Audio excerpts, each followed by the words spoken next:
Hello everyone, welcome back to my channel Subishesh Lifestyle. সবাই কেমন আছো? অনেক দিন পর আমি লং ভিডিও নিয়ে আসছি। কদিন একটু কাজের প্রেশার বেশি ছিল, একদম টাইম পাইনি, তাই অনেক দিন পর আজকে সুযোগ পেলাম। কদিনের ছুটি নিয়েছি, তো সেই ছুটিতেই বাড়ি যাচ্ছি। বাড়ি ফেরার দিনের ব্লগ। তো বাসে চেপে ফিরছি, ট্রেন ধরবো। আর ওয়েদার এখন তো মেঘলা মেঘলা প্রায় হচ্ছে, মানে রোদটাও থাকছে, মাঝে মাঝে মেঘলাটাই বেশি থাকছে। তো মোটামুটি ঠিকঠাকই ওয়েদারটা। ওয়েটিং রুমে একটুক্ষণ বসবো, দেন চা খেয়ে ট্রেন ধরবো।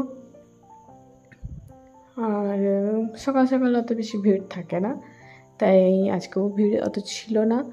ওয়েটিং রুমে আমি একাই প্রথমত ছিলাম, তারপরে কিছু লোক এলো, তো একটুখানি বসে নিচ্ছি, রিল্যাক্স। প্রচণ্ড টায়ার্ড, কেন কি এতটা কাজের প্রেশার গেল কদিনে, তো একটু মানে রেস্ট ঠিক মতন হয়নি। প্রতিদিন ভোরে উঠে রান্না করা, অনেক কাজের চাপ, শরীর একদমই ভালো লাগছে না। তো মনে হচ্ছে যেন কদিন একটু শুধু ঘুমোবো, এতটাই ক্লান্তি রয়েছে শরীরে। আর একটু রিল্যাক্সও থাকবো। আর বাড়িতে অনেক কাজ রয়েছে, মাদেরকে ডাক্তার দেখানোর ব্যাপার রয়েছে, তারপরে বাড়ির আরও অনেক কাজ আছে, আর একটু বাইরেও যাবার রয়েছে। তো এইসব কারণেই কদিনের একটু রিল্যাক্স। আর এরপর একটু বাইরে বেরিয়ে গেলাম, বেরিয়ে চাটা খেয়ে এবার ট্রেনটা ধরবো। চা খাওয়া হয়ে গেল, এরপর অন্য প্ল্যাটফর্মে গিয়ে ট্রেনটা ধরবো।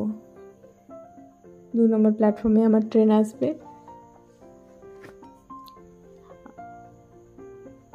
আর খাবার বলতে, নাস্তা বলতে এখানে ছোলা বাটারা বিক্রি হচ্ছিলো, সেটাই খেয়েছি। যেদিন যেমন, আজকের ইডলি খাওয়া হয়নি। ভিড় মোটামুটি রয়েছে, খুব বেশি ভিড় নয়। 2 নম্বর প্ল্যাটফর্মে আমার ট্রেনটা আসবে, তো 1 নম্বরেই আমি বসে থাকি ম্যাক্সিমাম টাইমটা, যেহেতু এদিকটাতেই ওয়েটিং রুমটা রয়েছে। আর সিঁড়িতে উঠতে উঠতে থকে যাচ্ছি, এখনই এই অবস্থা, তো ভবিষ্যতে কী হবে জানি না।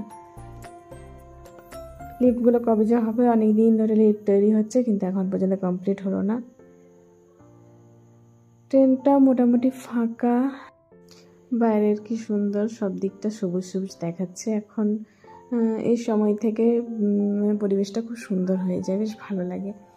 ভাদ্র মাসটা তো বেশ ভালোই যায়, একটু গরম থাকে, কিন্তু এরপর থেকে ভালো দিন আসছে। শীতকাল খুব তাড়াতাড়ি চলে এলো, একটা বছর পেরোলো। তো আমার ফেভারিট সিজন, আমার খুবই ভালো লাগে। অনেক অপেক্ষায় আছি, বাবা কবে আসবে শীতকাল। তো যাই হোক, আর বেশি দিন নেই, আর 1-1.5 মাস একটু কষ্ট করতেই হবে, তারপর সব কিছুই ঠিকঠাক থাকবে, মনের ওয়েদারটা ঠান্ডা ঠান্ডা থাকবে। তো সামনেই নানা রকমের মেলা টেলা সব চলে আসছে, বেশ ভালো লাগে এই সময়গুলো আমার। প্রতি বছরের মতন এবছরটাও খুব তাড়াতাড়ি পেরিয়ে যাচ্ছে। তো যাই হোক, বাড়িতে এসে স্নান টান করলাম, একটু ফ্রেশ হয়ে ফ্যানের সামনে বসলাম চুলটা শুকাবার জন্য, কেন কি অত তাড়াতাড়ি শুকাবে না, ওয়েদারটাও ঠান্ডা ঠান্ডা রয়েছে, বৃষ্টির ওয়েদার। তো একটুক্ষণ চুলটা শুকিয়ে নিই, তারপর খেতে যাব। প্রচণ্ড ঘুম পেয়ে যায় এই স্নান করার পর, তবুও আমি ঘুমোইনি, কেন কি একবারে খেয়ে নিয়ে ঘুমাবো। ঘুমিয়ে গেলে আর খেতে উঠতে মন চায় না। তো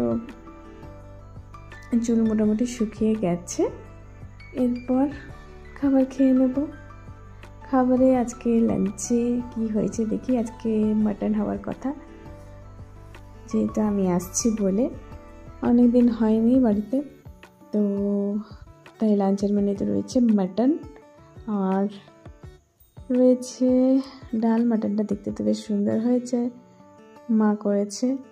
আর হয়েছে ডাল আর ভাত, আলু পোস্ত, পেঁয়াজ কুচি, লেবু, এগুলো রয়েছে আজকে লাঞ্চের মেনুতে। তো খেয়ে নেব, খেয়ে নিয়ে তারপর একটু আরামে ঘুমোবো। এখনও আম আমাদের বাড়িতে আসছে, কেন কি বাবা যেখানে হোক আম পেলে নিয়ে নেই। আম এখন পাওয়া গেলেও খুব দামটা বেশি থাকছে, তবুও আম আনা হচ্ছে যতদিন না আম সিজন শেষ হচ্ছে, মানে আম একদম মার্কেট থেকে আউট হবে তবেই আমাদের আম বন্ধ হবে, তাছাড়া এখনও যতদিন পাওয়া যাবে আম আসবে বাড়িতে। তো যাই হোক, এই হচ্ছে আজকে লাঞ্চের মেনু। খেয়ে নেব, তারপর ঘুমিয়ে পড়বো। মাটনটা মায়ের হাতের এত দারুণ হয় যে কী বলবো, আর আমার অন্য কোথাও ভালো লাগে না, দোকানে খেলে আমার একদমই পোষায় না। তো এরপর পান খেয়ে নিচ্ছি। বাবা যেমন পান আনে বাড়িতে, মাছ মাংস যা হলে পান নিয়ে আসে আমি আসলে পরে। তো পান খাওয়া হলো মোটামুটি, এরপর একটু ঘুমিয়ে যাব।